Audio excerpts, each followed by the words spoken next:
there are 4 sub-levels of people leaders. Again, remember, people leaders, even though there's a word leader, now people leaders will each fall into one of the 4 data personalities here. Like, for example, data scientist, data champion, data dreamer, and data doubter. Okay, no matter which one of the 4 personalities, they all play a critical role. Okay, now people leaders set the tone for the teams.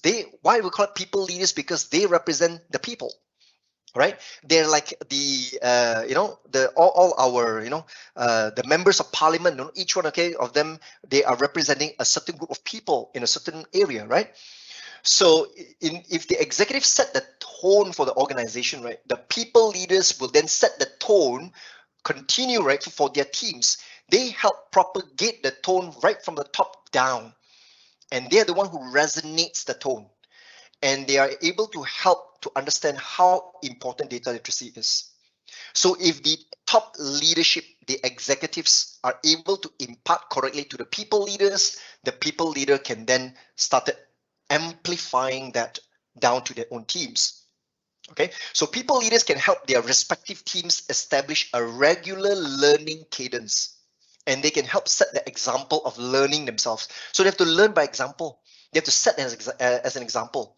So the people leaders will be the first one to take trainings to work on data literacy skills before they go back, okay, and resonate that. So along with the learning, right, people leaders can really start to use the vocabulary of data in their everyday work, right? When the leadership of an organization lays out a vision, it is the teams and business units throughout an organization that are laying the groundwork. So if people leaders push for more and more insights from data, it will literally drive an overall data literacy culture. So people leaders are really important, They really help to drive learning, analytical thinking, the statistical and visualization use. So people leaders play such a critical role in the culture. Now, one key thing that you need to realize, right, the executive team and people leaders of an organization are not data personalities. There are only 4 personalities as the one that you see here. Okay, so each individual executive or the leader, right, can fit into either one of the 4 personalities. Now, let's explore one by one. So I'm going to start, okay, jump right into each of the personalities. Let's talk about the first group out of the 4 of employees that exist. So this group of employees is one of, we have probably all heard a lot. You might have heard of a lot about this group of people in your company, data scientists. This is a very prominent role today, right? A lot of people have heard about data scientists. So data scientists play a crucial role in an organization, all right? Especially within the world of data. They are the SMEs, they're the subject matter experts. So data scientists, right, are well equipped with statistical concepts. They must have analytical mindset. They must know how to work with data. So what role do they play within a data literacy culture? Right? So data scientists play a crucial role, which is number 1, they must be able to perform mentoring. This might not be where you thought we were going to take this, because you say, I'm a data scientist, but I don't do mentoring. So that might not be yet in your culture of your organization.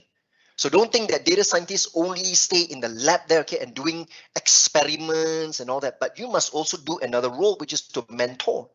Okay, so because data scientists have a very strong knowledge in data literacy and need to learn the personal skills so that you can start mentoring others. So this is where you help uplift other people's skill set. So this might not have been a part of their job. Historically, data scientists don't mentor. Okay, but in order for the data literacy culture to exist, right?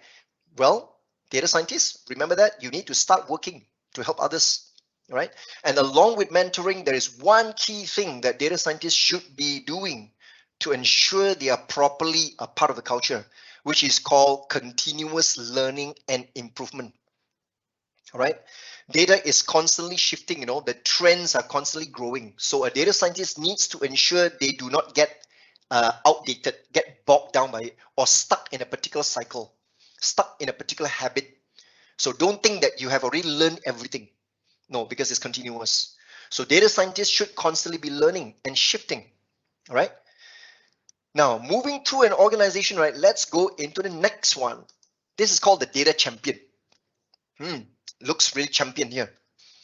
So this is a larger group of employees compared to the data scientists. In an organization, you might have only a handful of data scientists, maybe just one department. But data champions can be scattered everywhere. It can be in any department, right? And who are these data champions? These are people who use data, but may not have a full data literacy skill set, right? But they need to work towards being fully data literate. These are the biggest group of people, right, with the much more work to do. They must have the biggest chunk of work needed on. So there isn't necessarily a direct name for these employees. So we just call it data champions. Okay. There is another name for this, okay, which later on you will see in other upcoming slides. Some people call them as data knights. Okay, but later on you'll see that. So this group of employees drive the data literacy culture. They may be eager to learn. They are very eager to learn more about analytical mindset, statistics, and all that. So the key for this group of employees is to continue to develop more, to grow their skills, to read data and to work with it. So as they do so, okay, they also started to grow skills to mentor. So then they can help the data scientists to also start mentoring and continue evolving below, right? And they themselves to become people leaders, the true people leader, right? So as the executive team lays out the vision, these people leaders will work towards it. So as what I've actually mentioned earlier.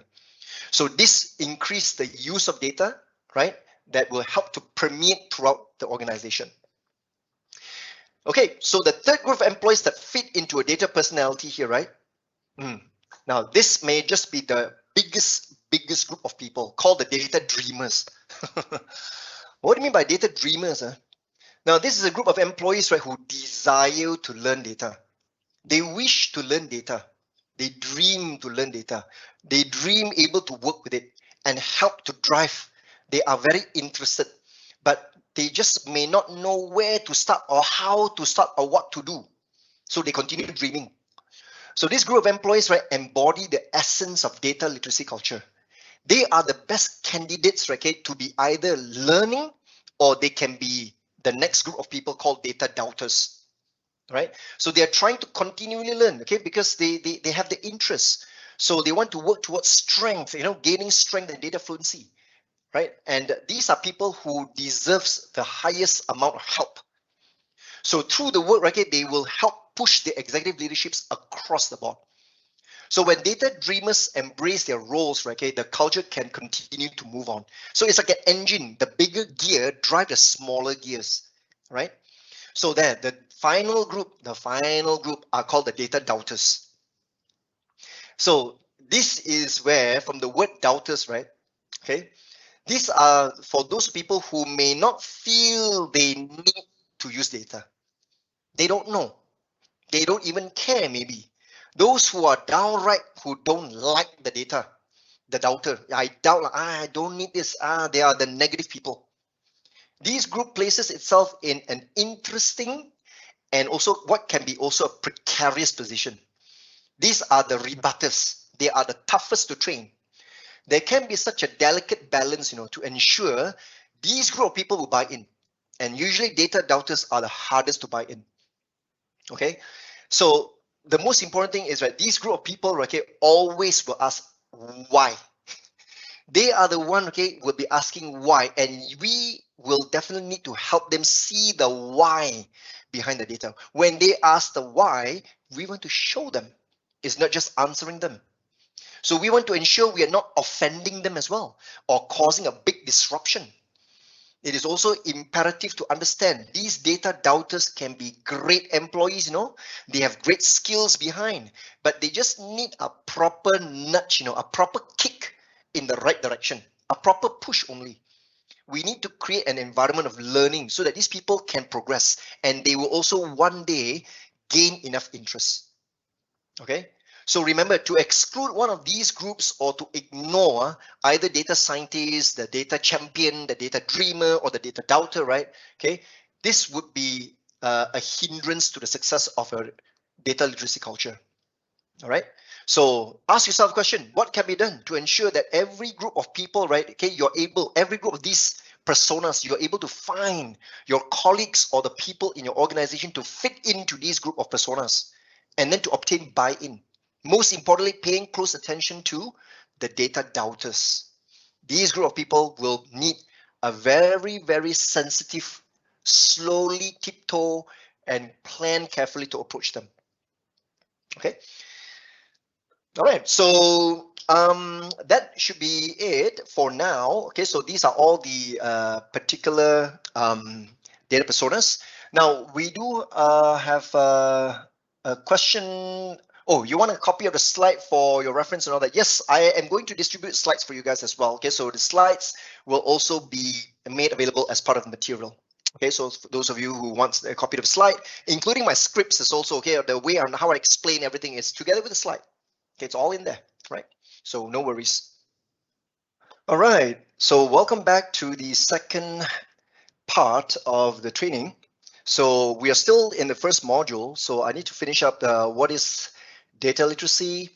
And to recap, some of you guys really asked a question, like for example, Noor Hafiza, you got the explanation correct, which is the data literacy is a mere powerful storytelling via data that can be understood by all or across the organization, where a basic understanding and common data need to be presented. Yeah, that is absolutely correct as one of the primary objectives. Thanks, guys, and enjoy yourself. See you. Bye-bye.